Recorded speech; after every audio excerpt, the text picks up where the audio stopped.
Как стать суперхозяином на Airbnb и зарабатывать в 2-3 раза больше? Что необходимо сделать, чтобы сдать квартиру с максимальной с максимальным выгодой? И если у вас квартира, если у вас дом, как это все правильно запаковать, как это все правильно сделать, чтобы квартира, дом, ваш хост сдавался в буквальном смысле круглый год. Я уже давно изучаю и помогаю владельцам апартаментов, владельцам хостов по всему миру. Это страшный сон для многих хозяев, потому что именно я координирую работу тех людей, которые развивают свои хосты в Airbnb. И одна из стратегий поднятия — это опускание конкурентов. Но сегодня я дам вам полезный, очень полезный материал, который будет звучать так: как стать суперхозяином и через 2 месяца зарабатывать гораздо больше. Поверьте, с гарантией, если вы пройдете вот эти шаги и допилите все в своем хосте, у вас пойдут продажи. Очень важно, нет никакого волшебного пенделя, нет никакой волшебной кнопки, нет никакого волшебного рекламного агента. Airbnb — это система и много-много-много маленьких шагов, которые приводят к тому, чтобы ваше жилье сдавалось по хорошим ценам, туда заезжали хорошие арендаторы, и у вас получалось все классно, вкусно и по-богатому. Итак, поехали.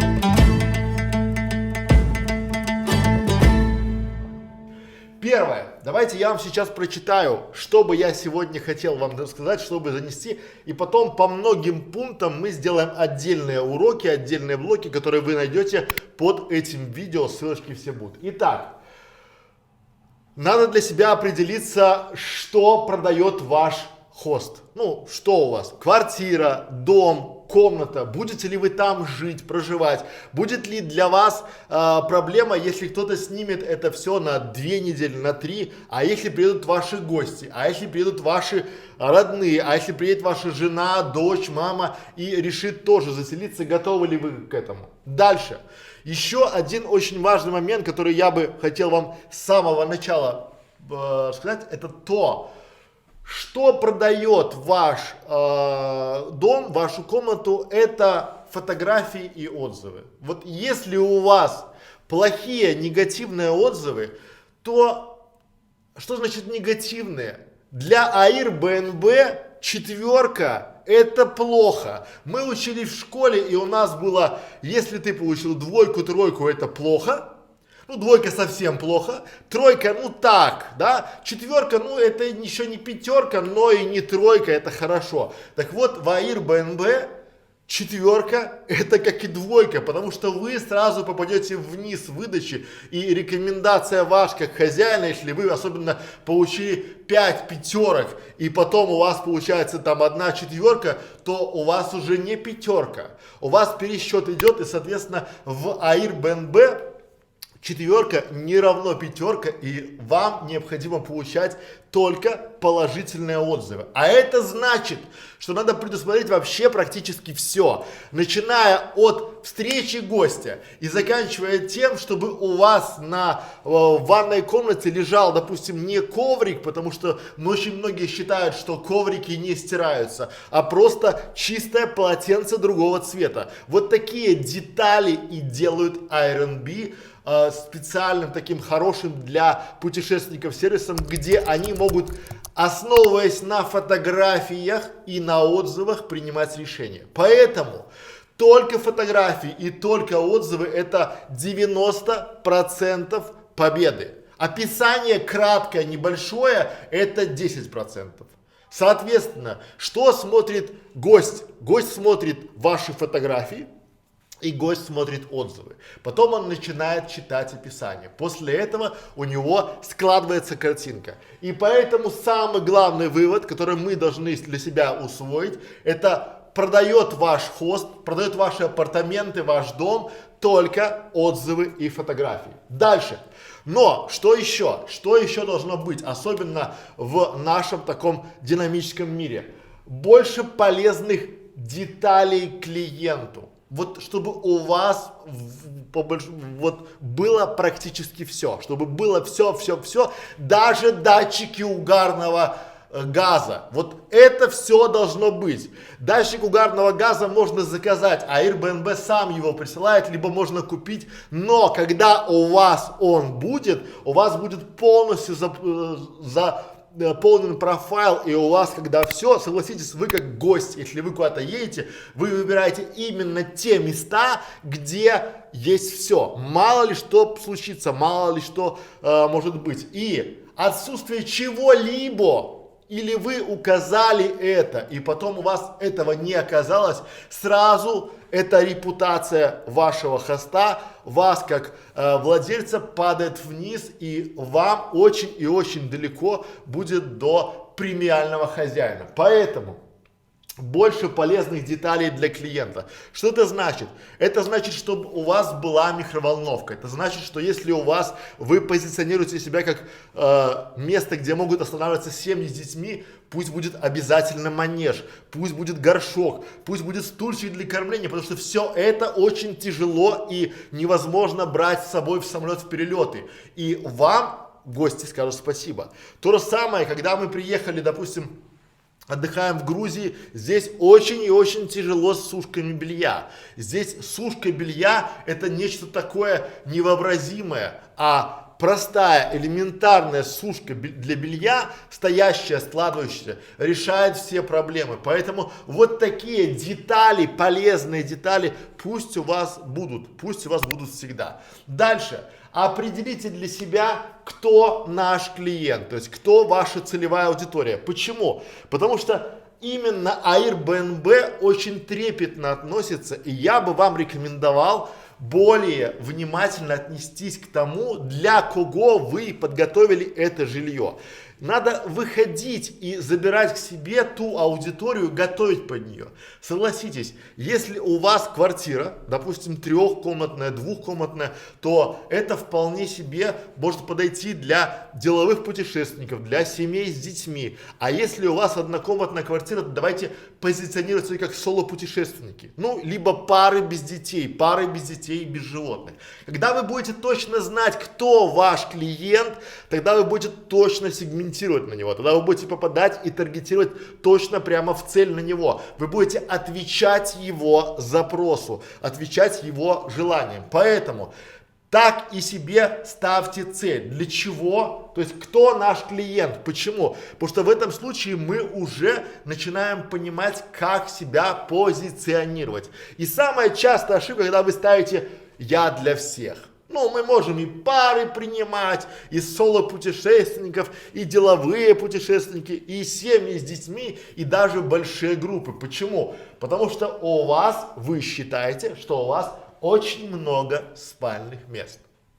Посчитайте и ответьте для себя честно, сколько у вас спальных мест. В моем мире и в мире профессиональных путешественников 140 сантиметров это кровать для одного. 160 это уже для двух. Если вы указываете свою кровать 140 сантиметров как кровать для двух человек, то будьте готовы, что люди не выспятся и поставят вам негативный отзыв. И в сезон у вас будут какие-то путешественники, вне сезон вы не сможете никому ничего продать и будете сдавать свои хосты в лучшем случае по $10 за сутки и будете молиться на того, кто приедет и будет убивать вашу квартиру, ваш дом за эти самые $10. Поэтому очень внимательно относитесь к тому, сколько у вас спальных мест. Очень часто люди указывают небольшой диванчик на кухне 120 сантиметров как спальное место. И потом доказывают кому-то, что ну почему, если поставить табуреточку туда и еще положить там какую-то подушечку, то очень даже может быть. Вы серьезно? Вы серьезно готовы рискнуть этим ради того, чтобы получить негативный отзыв? Вы готовы вот ради этого спального места, указав его как спальное место, готовы принять 2 путешественников или 3, таких как я? Понятно, что вы надеетесь, что придет какие-нибудь 2 миниатюрные пенсионерочки, заселятся, им будет весело и вкусно. Вот эти моменты, опять же, сколько спальных мест? Сколько одеял? Вот тоже очень важный момент, когда у вас двухместная, как вы считаете, кровать, и у вас одно одеяло, а представьте, две подружки приехали, у вас большая кровать, они не готовы спать под одним одеялом, и все впечатление от пребывания в вашем хосте у них испортится. Поэтому сразу для себя поставьте, сколько у вас спальных мест нормальных. И от этого вы будете уже отталкиваться. Смотрите, как удобно. Когда вы поняли, кто ваш клиент, кто ваша целевая аудитория, то вы в принципе можете, вот как я выбираю. Я прилетаю в Москву, и я выбираю себе сразу хост по кровати. Мне нужна большая кровать, удобный матрас, две подушки хорошие, да, чистый душ. Все остальное, там вид из окна, там, центр, еще центр и тихий двор. Ну, видите, я сразу перечислил очень много таких моментов, о которых вы даже, наверное, не упоминаете. Почему? Потому что для меня это полезные детали, полезные мелочи. Да? Я ем, завтракаю, условно, я деловой путешественник, одинокий, да, соло-путешественник, и я деловой путешественник. Но, когда я приезжаю к вам, в ваши хосты, я вижу очень много ошибок, и на этом видеоуроке, на этом курсе мы научимся эти ошибки все хотя бы представлять, что это есть ошибка, что это могут вам там поставить негативный, либо отрицательный отзыв. Ну и мы помним, что четверочка это тоже отрицательный отзыв. Дальше. Надо для себя определиться и понять, вот точно для себя понять, если чего-то нет, надо прикупить. Прикупить все необходимое, чтобы у вас был и кондиционер. Поставьте себе условно, чтобы у вас было практически все. От туалетной бумаги до зубной щетки одноразовой. Это все делает ваш статус, ваш уровень выше. И при равной цене, при наличии того, что вы чего-то не докупили, у вас всегда будет больше путешественников, больше заказов. Поэтому, если чего-то нет, обязательно прикупите, и я вам очень сильно рекомендую доукомплектовать всем необходимым. У нас будет отдельный видеоурок о том, что необходимо, то есть полезные мелочи для хоста Airbnb. Что-то Airbnb требует обязательно, допустим, это должны быть салфетки, полотенца, туалетная бумага, что-то вы можете прикупить, но здесь есть плюсы и есть минусы. Надо для себя четко представлять, что, например, кофе растворимый, молотый может быть всегда и должен быть всегда, а с крупами, с макаронами может быть засада. Об этом мы больше расскажем в других наших видеоуроках. Поэтому следующее. Плюсы и минусы мгновенного бронирования. Ну, здесь есть бронирование по запросу и мгновенное. Все же, конечно, ставят мгновенное бронирование. Но тут есть один большой нюанс. Вот я когда приезжаю и я вижу, что я забронировал, то убрали ли после другого жильца эту квартиру? Успели ли вы убрать? И вот я останавливался в очень хорошем хосте, в очень дорогом хосте, и 2 часа был на улице, потому что прошлые жильцы не могли выехать, и хост не могли убрать. Вот как вы думаете, какую я оценку поставил этому хосту? Там было дальше все замечательно, вообще все. Вода, кофе, капсулы на эспрессо, все было здорово, все было вкусно, но 2 часа ожидания, уборки. И я зашел в квартиру, где видно было, что убирали в попыхах. И я видел волосы в ванной комнате, да, вот такая вот негодяйная я, плохая человека, то есть я все это вижу, я это все фотографирую, я это все протоколирую, потому что когда потом у владельца хоста будут ко мне претензии, я ему покажу, все расскажу, где это, что было и почему это там было. Дальше поехали. Плюсы и минусы мгновенного бронирования мы с вами разберем, потому что, поставьте для себя вот точно, готовы ли вы быть в таком режиме и подниматься, если у вас там замки, да, если у вас электронные замки, готовы ли вы вставать, подниматься, когда гости придут к вам в 6 утра приедут, либо в 6, там, в 5 утра будут выезжать, вылетать. Готовы ли вы подниматься постоянно, потому что Airbnb это тот бизнес, где, давайте я буду называть вещи своими именами, где вы один раз обосретесь и всю жизнь будете подтираться. Вам надо, изначально продумать все до мелочей, чтобы вы могли сопоставить плюсы и минусы мгновенного бронирования, чтобы у вас был кто-то на подхвате, кто, может быть, когда вы заболели, уехали, проспали, приедет и поднимется к вам в ваши апартаменты, в ваш дом и решит проблему жильцов. Например, допустим, у вас заболела ваша уборщица, заболела ваша горничная, либо в 2 часа ночи у вас сработал датчик дыма, датчик угарного газа, да, потому что там просто сработал, вы запретили курить в своем хосте, а люди просто покурили, и он начал звенеть и пищать так, что разбудил всю округу. Кто приедет туда? Есть у вас такой человек, поэтому это тоже относится к мгновенному бронированию. Следующий момент, это вкусное описание. Но я не зря написал честное. Вкусное описание, вот честно вам скажу, из своего опыта, из опыта общения с владельцами, из рекламы хостов, я вам скажу честно и прямо. 90% это фотографии и отзывы, 10% описания. Но и то описание, первые 2 строчки. Вот первые 2 строчки, и они должны, то есть название понятное, мы к нему придем сейчас, да, и описание. Люди ленивы, они не читают ваши мемуары, они читают бегло. Пам-пам-пам, открывают отзывы, да, вот я, допустим, ищу, вот сейчас я улетаю, чтобы была большая ванна джакузи. Мы нашли большую ванну джакузи в Тбилиси, там 270 метров квартира. Дай бог с ней, снимем эту квартиру, главное, чтобы была большая ванна джакузи. Вы представляете, что я сделаю с этим владельцем хоста, если он вдруг скажет, что у него в этой ванне форсунки вдруг вот работали, а перестали, вот не работает, но тоже можно мыться.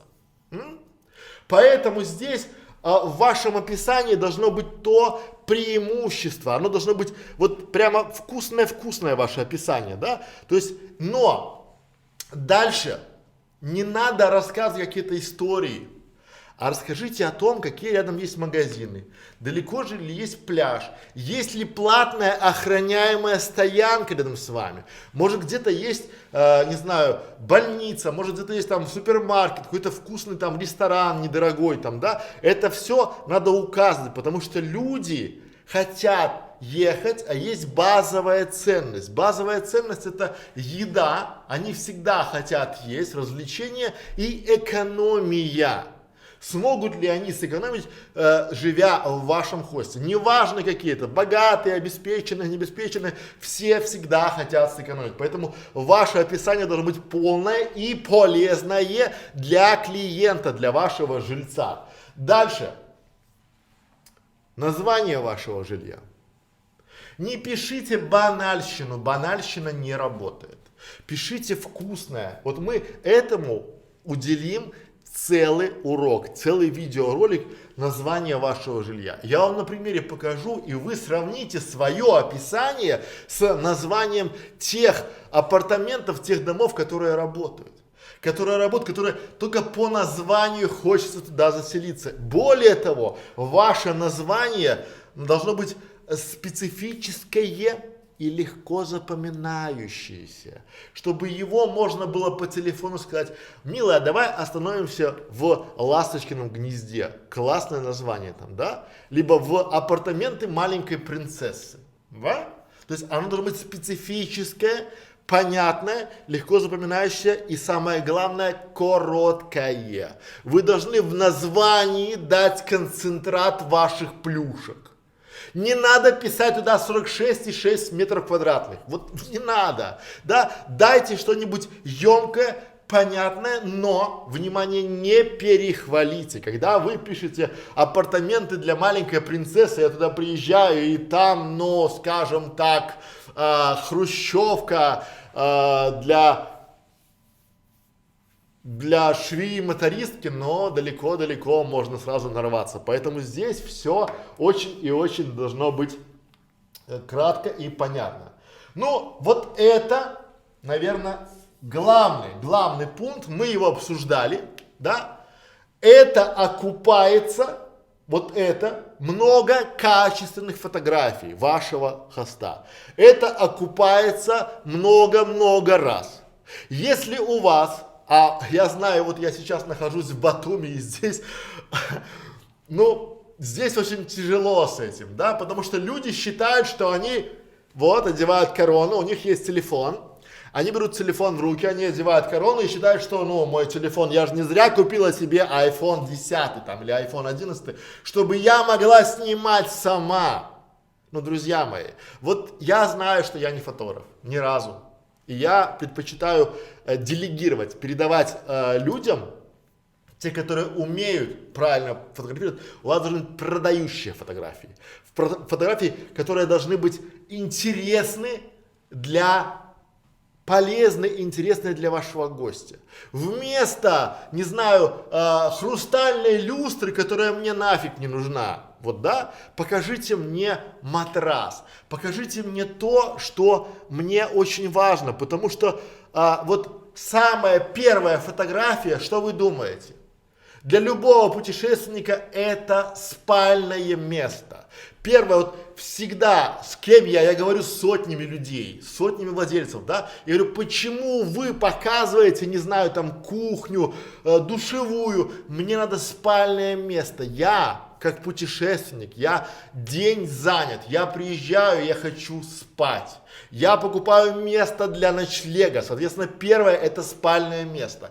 Там мне важен его размер и качество, а также подушки. Ну, а Airbnb по-любому говорит, для каждого путешественника должно быть 2 подушки, маленькая и большая. Покажите их, покажите спальное место глазами, как я его увижу. При этом оно должно быть ровно такое, когда я заеду, такое должно быть. Вот вы заехали, и как у меня на картинке, я смотрю, сравниваю и не вижу разницы. Не надо показывать спальное место, где у вас все классно, вы подготовили его для фотосессии, а когда я приезжаю или приезжает другой гость, у вас там, не знаю, бабушкиное застиранное покрывало лежит. Ну, друзья мои, это несерьезно. Поэтому важно, первая фотография это фотография кровати, ну, либо спального места, либо всех спальных мест, потому что многие путешественники всегда, прежде чем выбрать жилье, показывают тем, если есть большая группа, и уже они на ваших фотографиях могут себе места бронировать. Ну там, а мне вот эта комната, а мне это, а мне это важно. Дальше, вторая фотография назовем, да, банально, но это кухня. Это базовая, спать и есть. Кухня, то есть вторая фотка кухня. Третья душ. Ну, там ванна, если есть душ, если несколько санузлов, да, санузлы, и дальше уже потом пошли гостиная, и дальше уже вид из окна, если он у вас есть. Если нет, можно не показывать, но это все очень и очень важно, особенно если у вас приморский город, если у вас пляжный сезон, не говорите, что у вас шикарный вид из окна, когда он выходит в соседний дом.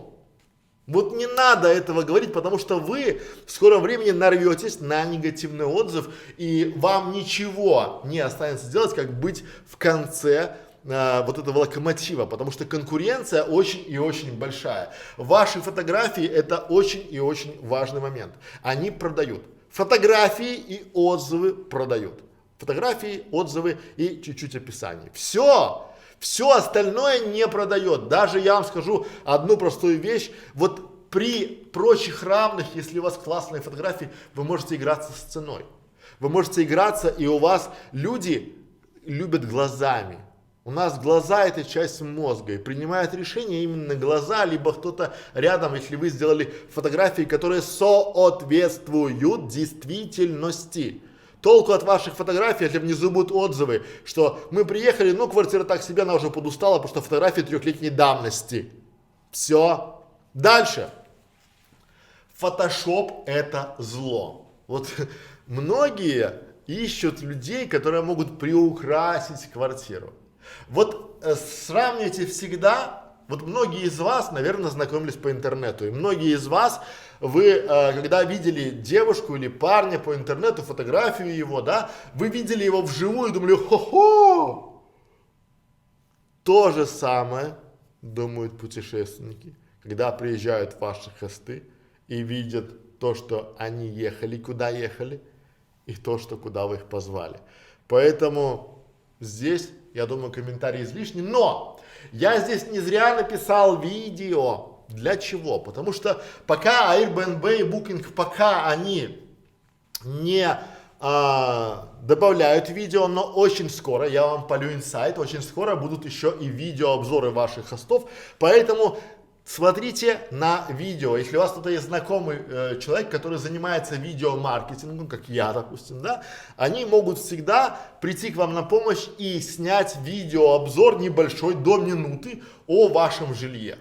Это всегда поможет. Допустим, если вы сделаете обзор, как добраться к вашему дому, да, на машине, от какой-то точки знаменитой, да, либо пешком, либо от метро, либо от чего-то, либо как вот подняться в подъезд, как найти дверь, покажете, как вот пользоваться посудомоечной машиной, либо где найти сушилку. Это будет классно, поэтому не упускайте это из виду. Это очень и очень важно. Дальше. Я бы хотел вам остановиться на том, как формируется стоимость, потому что многие рассказывают о том, что типа мы берем и в начале пути снижаем стоимость на 15-20%. Это правильная стратегия, но не для всех. Если у вас классная квартира, если у вас дизайнерский ремонт, если у вас новая квартира, если вам есть что показать, если у вас есть какие-то скрытые или нечестные преимущества, то здесь можно ставить цену и выше, чем по рынку. И тоже может стратегия обыграться. Мы об этом сделаем, о формировании стоимости сделаем целый ролик, большой ролик, как формировать стоимость. На примере для дома, для квартиры, для комнаты все это работает классно. Что может увеличить стоимость, что может уменьшить стоимость. Об этом всем разберем. И я бы здесь еще остановился на том, что, друзья мои, отзывы решают все. Вот отзывы, причем обратите внимание, как специалист по отзывам на Airbnb, на TripAdvisor, на картах, скажу вам честно и прямо, ни один специалист службы техподдержки Airbnb не сможет отличить, это левый отзыв или это отзыв вашего конкурента, либо это правдивый отзыв. Потому что если человек пришел, заселился к вам, ваш хост, ваше жилье, и он имеет полное право, даже тот же самый конкурент, он имеет полное право к вам приехать, заселиться и влепить вам вот просто по самое не балуй там, да, в этом формате. Вот. Почему? Потому что все опытные знают, что отзывы решают все. И такие мелочи, как вот моментальная поддержка, это просто вишенка на торте. Что значит моментальная поддержка? Многие из вас, я на своем опыте убедился, не понимают, чем они отличаются от действительно топовых людей, которые сдают и становятся суперхозяевами. У суперхозяина есть очень много отличительных способностей, но одна из них это моментальная поддержка. Это вот способность отвечать своему потенциальному гостю на вопросы даже в час ночи. Да, вот я вам на примере покажу. Мне человек из славного, чудесного города Тбилиси, когда я искал любую квартиру, где бы была хорошая джакузи, ответил в час ночи. Я написал без 15. И в течение 15 минут мне пришел ответ. И потом в WhatsApp уже мы с ним обсудили детали и дал мне чуть-чуть скидки. Вот как это работает. Моментальная поддержка. Я отправил 5 или 6 запросов, и тот, кто быстро мне ответил, остальное не важно. Вот мне понравилось 6 квартир, и я отправил туда вопросы про ванны, про джакузи, и моментально мне ответила самая дорогая квартира, 270 метров, но мы ее взяли, потому что там все у меня сложился пазл. И там есть этот хозяин, суперхозяин. Мы будем с вами учиться, как стать этим самым суперхозяином и за 2 месяца научиться зарабатывать больше на своей квартире. Ну и также мы с вами пройдем по ответы на вопросы. Поэтому здесь, если вы хотите получить больше информации, то, пожалуйста, задавайте вопросы внизу, мы с радостью ответим. И не забывайте, что по ссылочке ниже еще будут уроки, еще будут курсы о замечательном сервисе Airbnb и как стать на нем суперхозяином за 2 месяца. Спасибо.